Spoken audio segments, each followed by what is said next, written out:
Salamu alaikum, un saludo de paz. Bienvenidos a esta tercera charla ya sobre la cuestión de golpear, la ley, la famosa ley que recoge el verbo daraba y el análisis sobre por qué muchos eruditos han interpretado que eso viene a significar golpear, con todas las posibilidades de significado que tiene además ese término en el Corán, donde además en ninguna de las otras aleyas se recoge que golpear es daraba. Eso ya lo analizaremos al final, en la última parte de este análisis, pero sobre todo la visión que tenía el intérprete y el exegeta antes de tratar el texto, ¿no? Y esa visión es la que ha condicionado el exegeta en la interpretación del texto. Y hemos estado viendo algunos ejemplos. Hoy vamos a continuar con el análisis de esta aleya. Y bueno, vamos a ver qué es lo que qué es lo que han visto estos exegetas en estas aleyas. Y sobre todo lo que intentamos es demostrar la incoherencia de estas interpretaciones, sobre todo la base argumental, ¿no? Y a ver si esta base argumental que presentan los intérpretes tiene algún fundamento o no, ¿bien? Y si es algo razonable o no, y si tiene alguna lógica o no. De eso trata este análisis. Bien, continuamos, vamos a compartir la pantalla donde tenemos la ley en cuestión y es Ar-Rijalu Qawwamuna 'ala an-Nisa, y hasta ahora hemos llegado a la conclusión de que, en primer lugar, la primera parte de la ley es una oración descriptiva. No hemos interpretado o no hemos explicado exactamente a qué se refiere eso de Qawwamun, eso lo dejamos al final del análisis, pero sí nos hemos aproximado, y es que por lo pronto Ar-Rijal, los hombres, generalmente, porque Qawwamun está en base a una estructura reiterativa, o digamos, un derivado del verbo en formato reiterativo, se basa en fa'al, y todo verbo que tiene fa'al, como por ejemplo Kattab o como Qawwal, etc., hace referencia a aquella acción que es reiterada, ¿no? Bien, entonces, por lo tanto, indica generalidad, es una acción que generalmente se da de esa forma. Los hombres generalmente son los que se encargan del apoyo económico o en ayudar a establecer la relación con las mujeres en base a un apoyo económico, que es lo que explica después. Bima anfaqu min amwalihim, de acuerdo a aquello que han gastado de su hacienda, de su dinero, vamos. Y que dijimos que no se sostenía la parte de medio, la que dice Bima faddalallahu ba'dahum ala ba'd, es decir, debido a que Dios ha concedido dones y bendiciones. Eso significa que la característica de cada individuo, sea hombre o mujer, pues de acuerdo a sus circunstancias, pues ha desarrollado unos dones o unas bendiciones, ya sean intelectuales o de fuerza física o de conocimientos, etcétera. Y en ese tafdil o esa distribución de las bendiciones es entre unos y otros de forma, digamos que no hay diferencia entre hombres. A unos hombres les ha dado más y otros menos, y a unas mujeres se les ha dado más y otras menos. No está diciendo que las bendiciones, o digamos que la ley no está diciendo que Dios ha preferido a los hombres respecto a las mujeres. Y eso lo hemos visto en el ejemplo de otra ley que habla también el tafdil entre los mensajeros. Bien, continuamos cuando la visión del exegeta en la siguiente parte dice فَالصَّالِحَاتُ قَانِتَاتٌ حَافِظَاتٌ لِلْغَيْبِ بِمَا حَفِظَ اللَّهُ.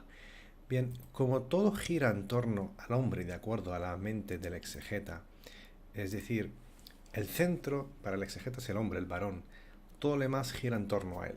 Bien, y esto se va a demostrar a través de sus interpretaciones. Es decir, que la mujer as-salihat, as-saliha para ellos, as-saliha bien puede significar la persona virtuosa, bien significa la persona capaz, bien puede significar la persona que cuenta con unas características funcionales adecuadas, correctas, etcétera. Por lo tanto, salih es un concepto bastante flexible. Y aquí cuando dicen as-salihat, cuando la ley dice salihat, ellos interpretan que salihat significa aquella que obedece el marido, ¿bien? Ya que ellos, todo, como dije, todo gira en torno a la figura del varón, del hombre. Entonces la mujer correcta, la mujer válida, es aquella que obedece a su marido. Y eso lo vamos a ver en los libros de interpretación, es decir, no es algo que yo estoy, estoy acusando, ¿no? Simplemente reproduzco lo que ellos dejan plasmado en sus obras. Entonces, al-Qanitat, pues también aquellas que resguardan el honor del marido, ¿no? En tanto que su relación con Dios tiene que ver directamente con su relación con su marido. Es decir, prácticamente lo que viene a decir es que la mujer alcanzará el éxito el día del juicio espiritualmente siempre que ésta esté subyugada a las órdenes y obediente a las órdenes de su marido. Y veremos qué relatos utilizan para justificar esta posición. Hasta llegar a la parte del nushuz, y el nushuz es una especie de rebeldía, de acuerdo a su interpretación, y esa rebeldía tiene un matiz, y es la rebeldía significa aquella mujer que no hace caso a su marido en muchos aspectos, pero principalmente en el aspecto de la relación conyugal en la cama. Vale. Para exponer todo lo que estamos diciendo, vamos a compartir la pantalla y vamos a seguir viendo la interpretación de los que hemos escogido, ¿no? Hemos escogido a Ibn Kathir y al-Qurtubi. Bien, cuando llegamos a la parte de as-salihat, según Ibn Kathir, dice aquellas que obedecen a sus esposos. Es decir, cuando dice as-salihat ay min an-nisa'i qanitat, según Ibn Abbas y otros, y más de uno, Ibn Abbas, cuando escuchen Ibn Abbas, se refiere a el primo del profeta, en base al cual se le atribuyen muchos relatos, especialmente aquellos relacionados con los contextos de revelación, es decir, por qué se revela tal ley, en qué contexto. Y normalmente van a encontrar que el relato es generalmente, no siempre, pero en la mayoría de los casos es atribuido a Ibn Abbas. Es decir, uno de los compañeros del profeta, que cuando murió el profeta era bastante jovencito, pero que se le atribuyen muchísimos relatos de contextos de la revelación. Bueno, eso simplemente para contextualizar un poco algunos nombres que vamos a escuchar, porque aquí no dice la cadena, sino directamente salta a Ibn Abbas, ya que lo menciona anteriormente en otro relato. Bien, dice وَقَوْلِهِ, es decir, cuando Dios dice as-salihat, es decir, de entre las mujeres que son qanitat, no explica exactamente a qué se refiere con qanitat, pero la incluye con as-salihat, es decir, ambas son virtudes, y esas virtudes que significan, pues según Ibn Abbas, significan aquellas que obedecen a sus esposos. Hafidatul lil ghaib, es decir, que guardan el secreto, ¿no? Guardan el secreto de intimidad conyugal. Bien, ellos se basan, entre otras cosas, que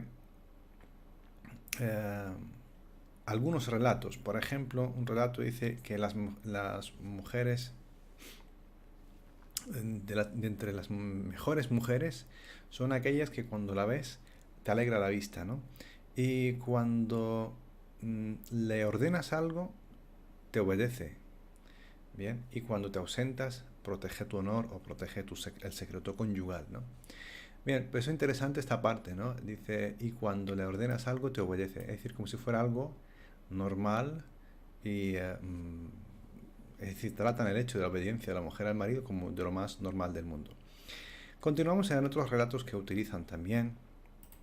Dice, fíjense que esta parte es muy curiosa. Vinculan el éxito, como dije antes en la introducción, de la mujer virtuosa a aquella que obedece a su marido. Es decir, que la obediencia del marido prácticamente es como es de la misma categoría que los rituales que se hacen. Fíjense en la comparación de este relato que se atribuye al profeta. Dice, atribuyen al mensajero. Cuando digo atribuyen, porque yo sé, o sea, personalmente he analizado estos relatos y sé que son falsos, pero bueno, yo voy a reproducir lo que dicen las obras del tafsir.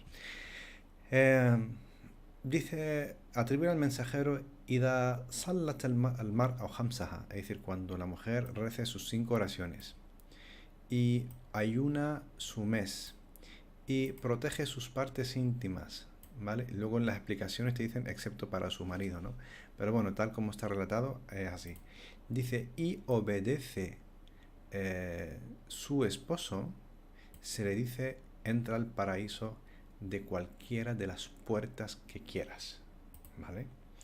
En esto lo recoge el Imam Ahmad, y es cierto que luego se analiza el hadith y dicen que es un hadith raro, ¿no? Pero aún así lo recoge como argumento, digamos, para afianzar el argumento de la interpretación, porque aquí deja una pequeña nota y dice, تفرد به أحمد من طريق عبد الله بن قارد عن عبد الرحمن بن عوف. Es decir, que este hadith es, digamos, muy singular, ya que no tiene otra cadena sino la que recoge Ahmad a través de estos 3 narradores. Bien, entonces, pero aún así lo recoge, es decir, que la mujer que quiere tener el éxito para el día del juicio simplemente tiene que realizar varias cosas, ¿no? Una de ellas es la que reza, ¿ven? Las 5 oraciones obligatorias, ayuna el mes de Ramadán, protege sus partes íntimas, significa que no es de las que, digamos, comete adulterio, eso es lo que viene a significar, y que obedece a su marido. Y si simplemente lleva a cabo estas acciones, los ángeles el día del juicio le dirán, entra al paraíso por cualquiera de las puertas. Es decir, que la obediencia del marido, si se acompaña con el cumplimiento de una serie de rituales, es la entrada al paraíso para la mujer. Bien, obviamente nosotros eso no lo encontramos en el Corán. El Corán, el paraíso está vinculado a las acciones de bien, ¿no? Ayudar al necesitado, dar testimonio de la verdad,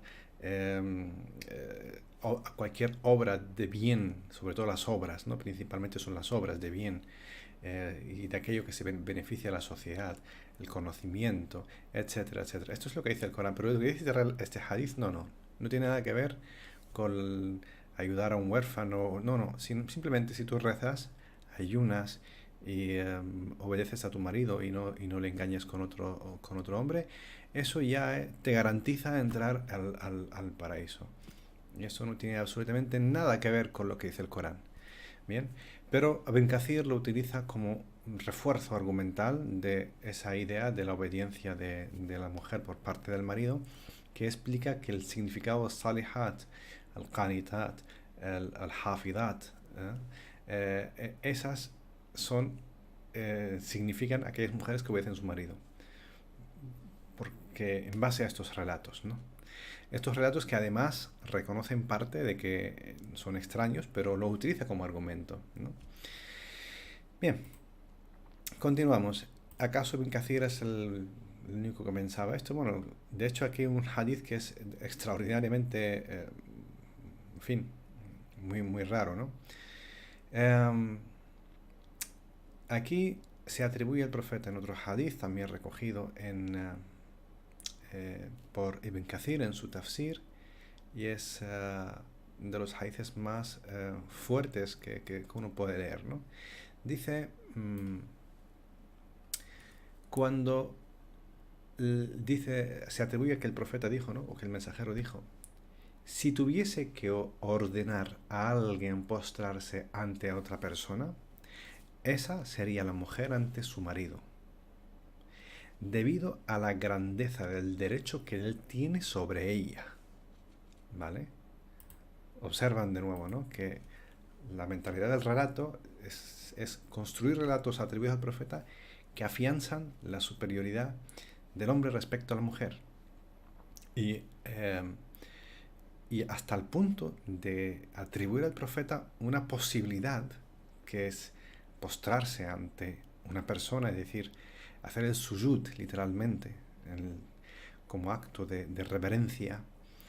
Si tuviese que ordenar a alguien postrarse ante otra persona, esa sería la mujer ante su marido. Bien. Bueno, esto es un acto de shirk para empezar, es un acto de asociación. Los unitarios solo se postran ante Dios, no otra cosa. Y ningún profeta daría un ejemplo de este estilo, ¿no? De crear una posibilidad, aunque sea de ejemplo, en la cual incluye una comparación de shirk, ¿no? Donde diese ejemplo con un acto de shirk. Los profetas no dan ejemplos con actos de shirk. Esto para empezar. Y aún así, Ibn Kathir entiende que este hadith también tiene problemas en la cadena de transmisión, pero aún así lo recoge como para ir reforzando todo el argumentario de la idea de la obediencia de la mujer hacia su marido. Continuamos entonces con Ibn Kathir. Bueno, y también dice: إذا دعا الرجل امرأته إلى فراشه. Otro, este además está recogido en Bukhari, narrado y atribuido a Abu Huraira, que atribuye que el mensajero dijo: cuando el hombre llama a su mujer a la cama y ésta lo rechaza, dice que los ángeles le maldecirán toda la noche hasta el amanecer. O sea, el hecho de que la mujer no ha querido obedecer a su marido de ir con él a la cama, eso es causa para que los ángeles dediquen toda la noche a maldecir a esa mujer hasta el amanecer. Bueno, relatos así, y este relato está recogido en Bukhari, o sea, no está en cualquier obra, ¿no?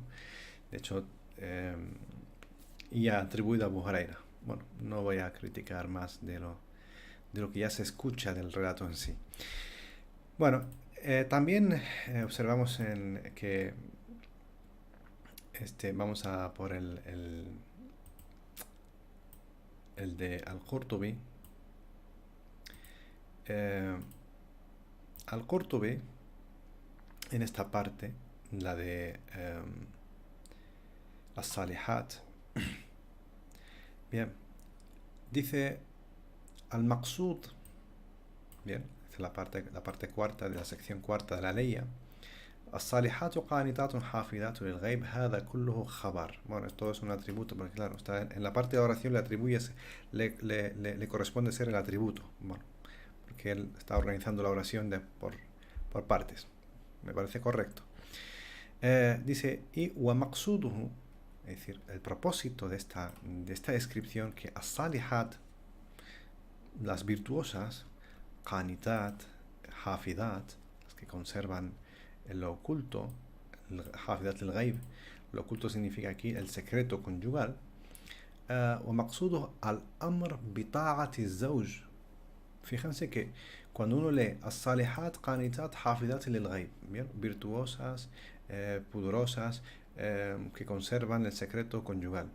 Uno no lee aquí ninguna obediencia, pero fíjate lo que lleva el intérprete a plasmar.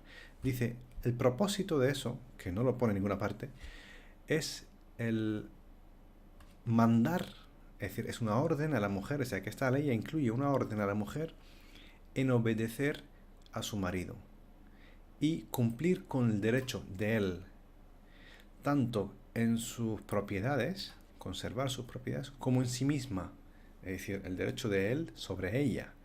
Es decir, el derecho de él sobre sus propiedades, ella debe conservarlos, y el derecho de él sobre ella, debe también obedecerle cuando le llama a la cama, por ejemplo.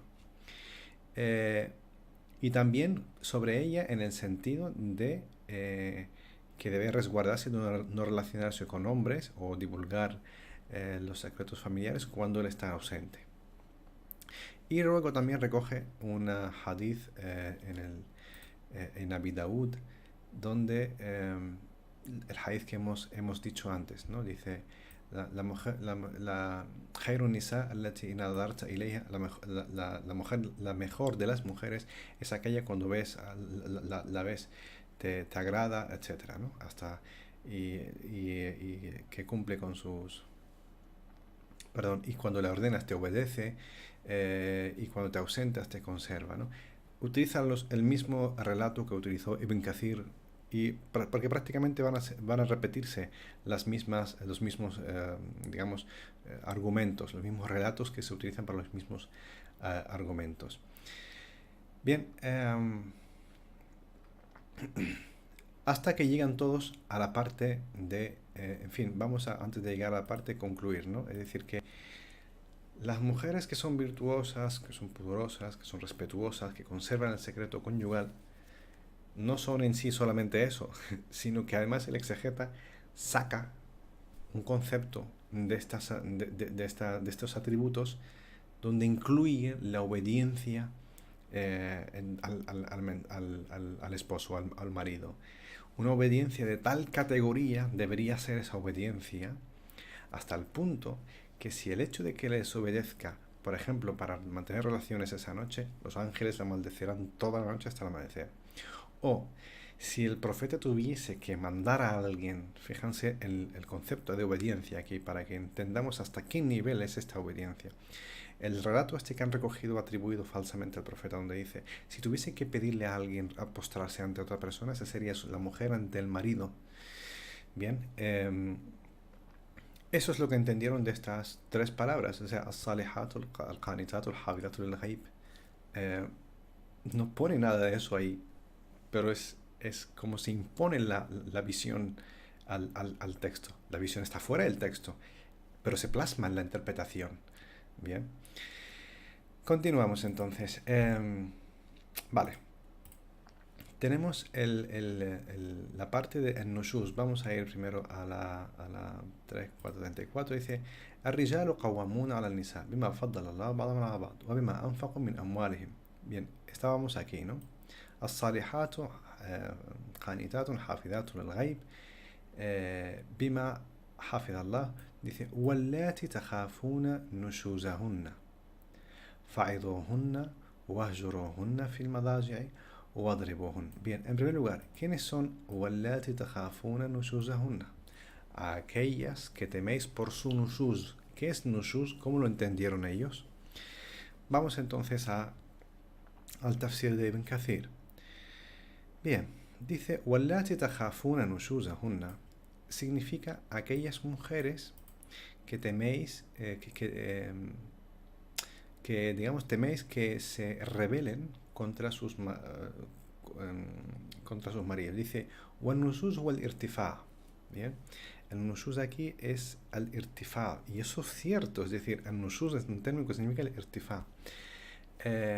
Y además, este irtifa entraría en contradicción con toda la visión explicada anteriormente. Vale. Dice, al irtifa significa el alzamiento, alzarse. Pero alzarse aquí, ¿a qué se está refiriendo? Dice, Falmar an-nashiz hiya al-murtafi'a ala zawjiha. Dice, la mujer que es nashiz es aquella que se alza sobre su marido. At-tarika li amre, dice, aquella que abandona su obediencia. ¿Vale? ¿Entendieron aquí a qué se refiere el alzamiento para el exegeta? Aquella que no obedece. Bien. El nushuz significa alzamiento, sí, pero tiene otro significado. No es aquella que no obedece, pero para ellos es aquella que no obedece. Al mu'rida anha, que no le hace caso. Al mubghida lah, que incluso lo detesta. Bueno, y esta parte sí entra en el concepto de nushuz. Es decir, al-i'rad o al-bughd. Es decir, el ignorar a alguien e incluso el detestar a alguien. Eso sí entra, pero no entra la cuestión de no obedecer digamos, sus mandatos. Dice, pero cuando aparezcan, cada vez que aparezca las señales de esta rebeldía, debe aconsejarla. Y aquí explican cómo se aconseja. Se le aconseja advirtiéndola con el castigo de Dios, debido a su desobediencia. Ese es lo que ellos entienden por aconsejar. Advertir con el castigo de Dios debido a la desobediencia. Ya que Dios ha hecho obligatorio como derecho del marido la obediencia de la mujer hacia él. ¿Vieron cómo constantemente todo término tiene que encajar en esa visión? Todo término tiene que ser parte de esa visión de la superioridad del hombre hacia la mujer. Da igual qué palabras leen, qué texto lean, siempre es esta visión la que se impone constantemente. Dice, وَحَرَّمَ عَلَيْهَا مَعْصِيَتُهُ, es decir, es ilícito para la mujer desobedecer al hombre. Bueno, debido a todas los favores que él le concede, porque ellos entienden que el mahar, es decir, la dote del matrimonio, es el favor del hombre sobre la mujer. Es como si lo hubiese comprado, prácticamente. Ese favor le da derecho al hombre a la obediencia a la mujer. Por lo tanto, ese mantenimiento económico es como si fuera un comprar la voluntad de la mujer. Porque prácticamente es lo que dicen, no de forma tan explícita, algunos sí, pero otros no tanto, sino de forma descrita. Mediante la descripción se entiende que al-mahar, es decir, la dote, más el mantenimiento económico, es prácticamente la compra de la voluntad de la mujer para que obedezca a su marido. Bien. Dice, y dijo el mensajero de Dios, y otra vez repite, ¿no? Si tuviese que ordenar a alguien postrarse ante otra persona, esa sería la mujer ante su marido, debido a la grandeza de su derecho y de él sobre ella. Dice, bueno, y narra otra vez el hadith de tal. Vale. An-Nushuz, seguimos en An-Nushuz. ¿Qué dice el Qurtubi? Bueno, al-Qurtubi dice respecto al Nushuz que atribuye atribuye a Abbas, dice تخافون بمعنى تعلمون وتتيقنون, es decir, cuando dice teméis, el nushuz significa que sabéis, conocéis y queréis prevenir esa rebeldía. O sea, ni siquiera se ha manifestado del todo la rebeldía, sino que conocéis y prevenís de que esa rebeldía puede pasar, ¿no? والنشوز al isyan. Fíjense aquí, dice, el nushuz aquí no es el alzamiento, alzarse contra el isyan, al isyan, es decir, la desobediencia. ومأخوذ من النشز, o sea, viene de النشز, efectivamente viene el nashz. وهو ما ارتفع من الأرض, exacto, es decir, aquello que se eleva desde la tierra, desde abajo hacia arriba, correcto, eso es, etimológicamente es así. Dice, نشز الرجل نشج وينشز, ينشز وينشز, es decir, إذا كان قاعدا فنهض قائما. Se dice que el hombre yanshuz o yanshuz es cuando está sentado y de repente se levanta, y eso es correcto. Es decir, aquí al-Qurtubi, a nivel de la explicación etimológica, ha estado correcto todo el tiempo. El problema es cuándo implementa, en qué sentido la está implementando, ¿no? dice فانشزوا أي يرتفعوا وانهضوا إلى حرب أو أمر من أمور الله. Dice, bueno, esto es un ejemplo que él da. Vale, dice anchizu significa alzaos, levantaos y hacia una guerra o a una orden divina. Bien, تخافون عصيانهن وتعاليهن عما أوجب الله عليه وطاعة الأزواج. Es decir, y aquí al final al-Qurtubi vuelve a lo que dice Ibn Kathir. Es decir, que después de esta explicación etimológica, que es bastante correcta, la implementación, ¿no? El significado ya al que quieren, digamos, introducir dentro del término. Dice, significa eso, el nushuz que se acaba de explicar, que teméis por su desobediencia y por su altanería. Aquí la desobediencia, la altanería de qué? Dice, respecto esta desobediencia, esta rebeldía y esta altanería respecto de la orden de Dios sobre ellas. ¿Y cuál es esa orden de Dios? Dice, la obediencia del marido. Bien, es decir, todo gira en torno a la obediencia del marido. Bien, pero luego recoge otra cosa que es un poco contradictoria. Dice, An-Nushuz atribuye aquí a un lingüista, dice, Waqala Abu Mansur al-Lughawi النشوز كراهية كل واحد من الزوجين صاحبه. Bueno, esto no es una definición muy correcta. Dice, النشوز es cuando es el odio por parte de cada parte de la pareja uno al otro, no necesariamente. Uno puede odiar a uno y el otro al otro no. Bueno, entonces continúa con el tema de النشوز. Y explica, dice,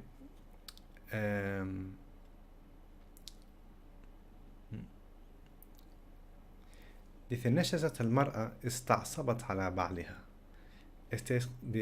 Atribuye este dicho a Ibn Faris, que el nushuz de la mujer es cuando se rebela contra su marido.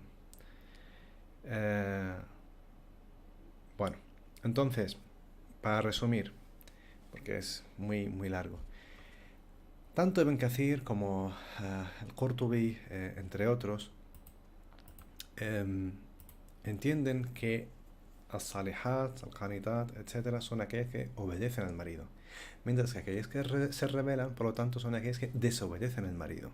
Bien, ok. Ahora vamos a poner en evidencia si el nushuz es la desobediencia o no. Bien, me refiero, si el nushuz viene a significar la desobediencia de alguien que debe obedecer a otra persona o no. Si toda esta cuestión del nushuz que hemos visto hasta ahora se aplica siempre. Vale, hay otra ley en el Corán, que la vamos a ver ahora, que explica justamente el caso contrario.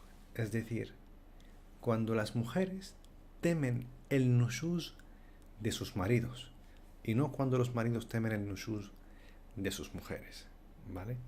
Y ahora vamos a ver cuál es la ley y sobre todo qué tratamiento le dan, ¿bien? Y aquí ya, después de esta explicación que verán a continuación, pues ya quedará todo muy, muy claro, ¿no? Bien, vamos a verlo. Entonces, compartamos la pantalla y veamos primero la ley. La ley nos dice, está también en Surat An-Nisa, Sura 4, pero la ley 128. Dice, وَإِنِ امْرَأَةٌ, aquí está, وَإِنِ امْرَأَةٌ خَافَتْ مِنْ بَعْلِهَا نُشُوزًا أو إعراضا فلا جناح عليهما أن يصلحا بينهما صلحا والصلح خير وأحضرت الأنفس الشح وإن تحسبوا وإن تحسنوا وتتقوا فإن الله كان بما تعملون خبيرا. Correcto, bien. Dice, y cuando una mujer teme de su marido nushuz también, o i'rad, vamos a ver cómo lo han explicado. Vamos al tafsir de Ibn Kathir en primer lugar. Dice, Ibn Kathir dice, cuando dice esto, significa, perdón, ما إذا خافت المرأة من زوجها أن يفر عنها. Fíjense lo que dice aquí. Cuando la mujer teme que el hombre, digamos, viene a significar, yanfur es la detesta o la rechaza, ¿no? Cuando la mujer teme que su marido la rechace. Fíjense cómo han cambiado los términos. Ya no es desobedecer, ¿no? El nushuz de repente deja de ser desobedecer, y estamos hablando del mismo término, en la misma circunstancia, solo que los actores han cambiado de posición, nada más. Es decir, no hay un drástico cambio de contexto como para decir que el término implica otra cosa distinta. No, estamos hablando de una pareja donde uno teme el nushuz del otro.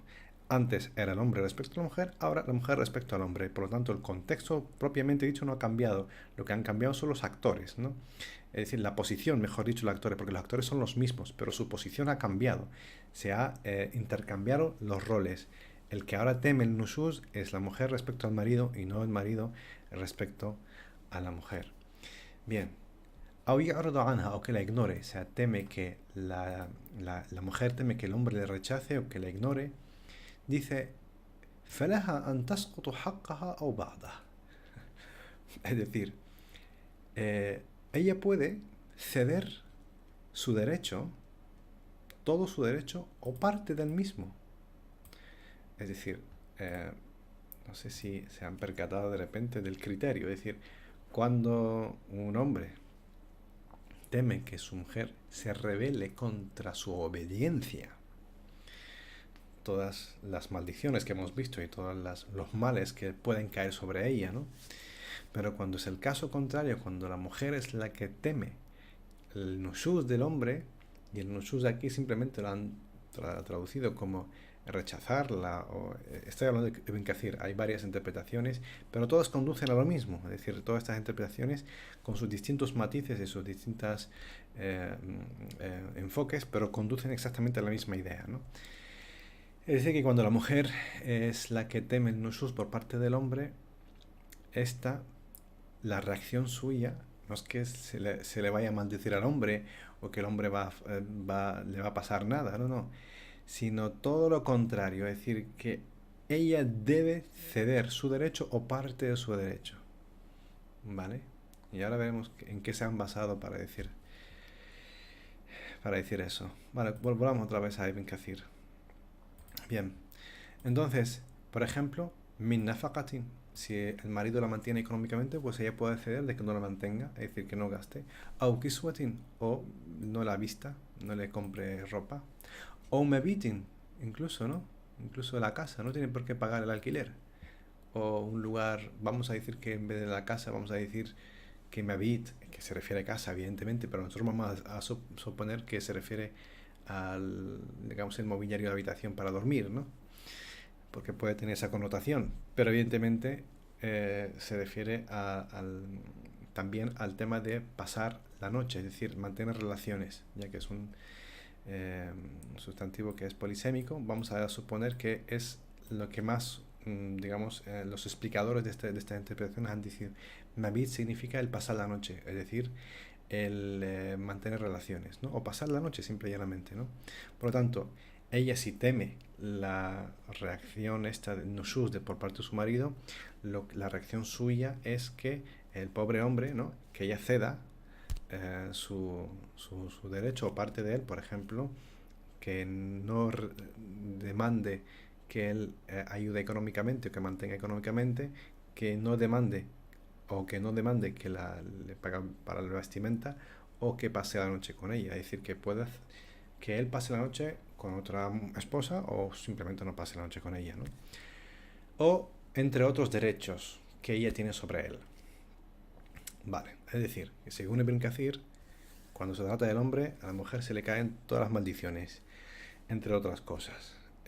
Pero cuando es al revés, no es la mujer la que debe ceder sus derechos. No sé si esto a algún oyente o espectador le parece mínimamente razonable esta cuestión, ¿no? Bien, y aquí hay una cuestión que hacen constantemente y es bastante peligrosa, y es esos relatos que atribuyen al profeta dando una imagen nefasta. Son relatos que son falsos, pero muchos compiladores le han dado categoría de veraces y de válidos, ¿no? Y se utilizan además en el argumentario de la interpretación. Vale.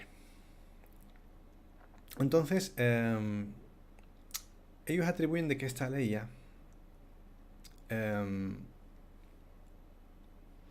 fue revelada por el caso de lo que dice aquí Abu Daud, Tailsi, que según Ibn Abbas, observarán que Ibn Abbas, en cuanto al tema del contexto de la ley, va a salir muchísimas veces.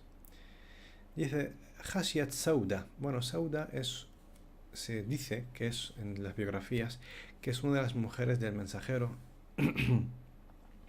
Y además es una mujer, en este contexto, bastante mayor de edad, ¿no? Y por lo tanto ya no tiene esa fuerza, digamos, sexual, de acuerdo a lo que refleja los propios relatos, y que temió porque ya no tiene esa fuerza, ese atractivo sexual que tiene una mujer más joven respecto a una mujer mucho, mucho mayor, y que por esa razón temió que el profeta la abandonase.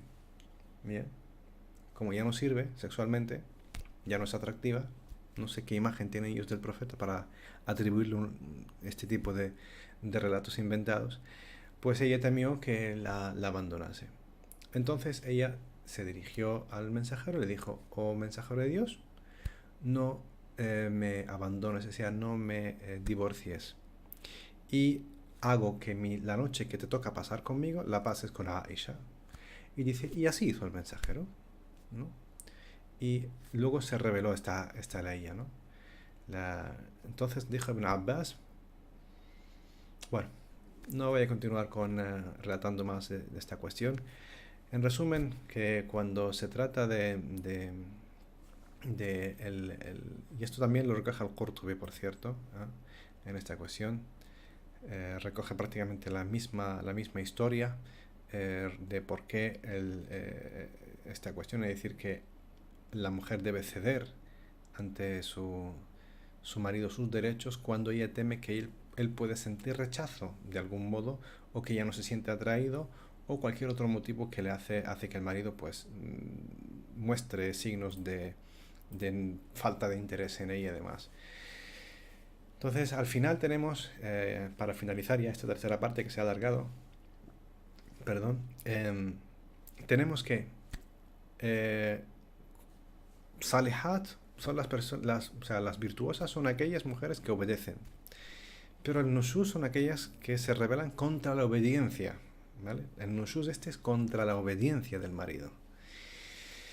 Bien, las que obedecen, además, si obedecen al marido prácticamente y cumplen algunos rituales, dos principalmente, que es el salat y el ayuno, y conservan el honor de su marido, pues ya garantizan el paraíso. Cuando se rebelan, pues tiene una serie de consecuencias que veremos en la cuarta parte. Pero si es el caso contrario, la que teme el nushuz es la mujer, ella es la que debe ceder ante su marido algunos derechos para que éste se sienta, digamos, contento, para que mantenga eh, la relación con ella. Además, teniendo como argumento una imagen nefasta que atribuyen falsamente al profeta, y es que una de sus mujeres temió que él la dejase porque ya no sirve, eh, digamos, como atractivo. Es decir, que el profeta no tiene otra cosa que hacer, no tiene misión profética, ni divulgar el mensaje, ni afrontar todo lo que tuvo que afrontar hasta su último día de muerte, sino debatir estas cuestiones entre las mujeres, y encima con esta visión tan pueril, ¿no? En fin, que el mensajero entonces acepta y dice, claro, mejor, ¿no? Así te puedo mantener. Es decir, que ella temió que la divorciase, entonces cedió su noche en la que tenía que pasar con ella, con la de Aisha. La imagen que tienen del profeta en este sentido es de lo más nefasto. Obviamente todos estos relatos no tienen ningún fundamento, pero ellos lo dan por válido de acuerdo a la filosofía del relato, que es la que condiciona todos los significados de las aleyas. Y por lo tanto, a donde quiero llegar es que muchas veces cuando se tratan de determinadas aleyas dicen, no, es que debes entender las aleyas de acuerdo a las exégesis en libros de interpretación. Pero las personas que suelen decir esto, dos cosas pueden pasar. Bien, no han estudiado las obras de interpretación, las diferentes obras, las diferentes metodologías, los diferentes autores, y sobre todo los fundamentos de estas interpretaciones. O bien tienen un problema muy grave con la mujer y no han estudiado el Corán en profundidad como para ver todas estas contradicciones, donde los principios coránicos son todos de una igualdad asombrosa, desde la propia creación hasta cualquier manifestación intelectual y espiritual, en Dios la da por igual entre varones y mujeres.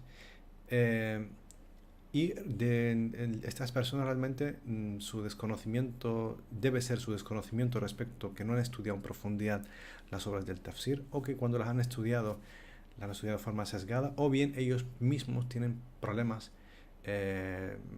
no sé, psicológicos, emocionales, complejos, llámalo como quieran, respecto a la mujer, y también ven a la mujer de acuerdo a esta visión medieval de los exegetas que son los exegetas del relato, ¿no? Al fin y al cabo condicionan todos los significados del texto de acuerdo a los relatos que en su momento se inventaron. Y solo no vamos a analizar cuándo y por qué se inventaron y cuándo se compilaron y en base a qué, ya que es un tema muy, muy extenso y muy complejo, muy amplio. Pero como conclusiones, las personas que, como dije en la primera parte, que interpretan, y los exegetas, por muy famosos que sean y por muy vanagloriados que sean por sus seguidores y por muy exaltadas que sean sus figuras, donde además se les eleva a estatus que parece ser como si fueran nuevos ídolos que no hay que hay que aceptar ciegamente lo que dicen, cuando es todo lo contrario, hay que cuestionar todo lo que dicen,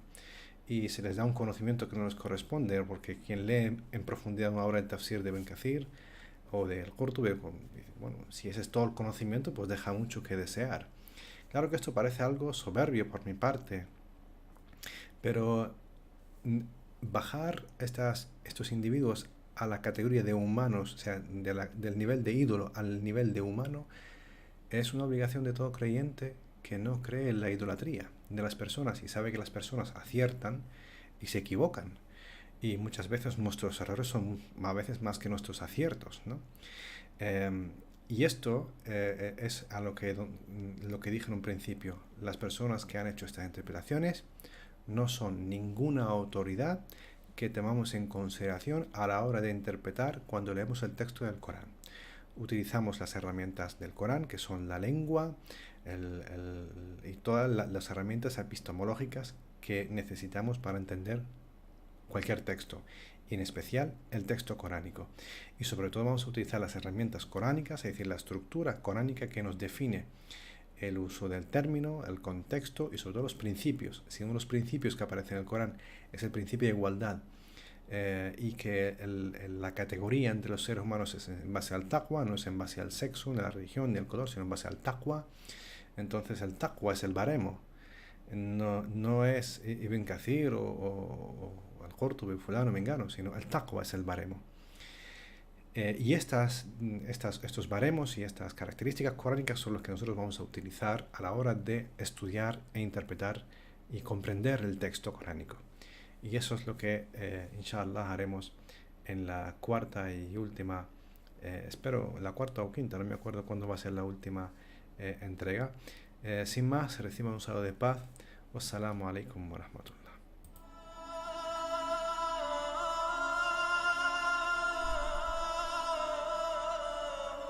بسم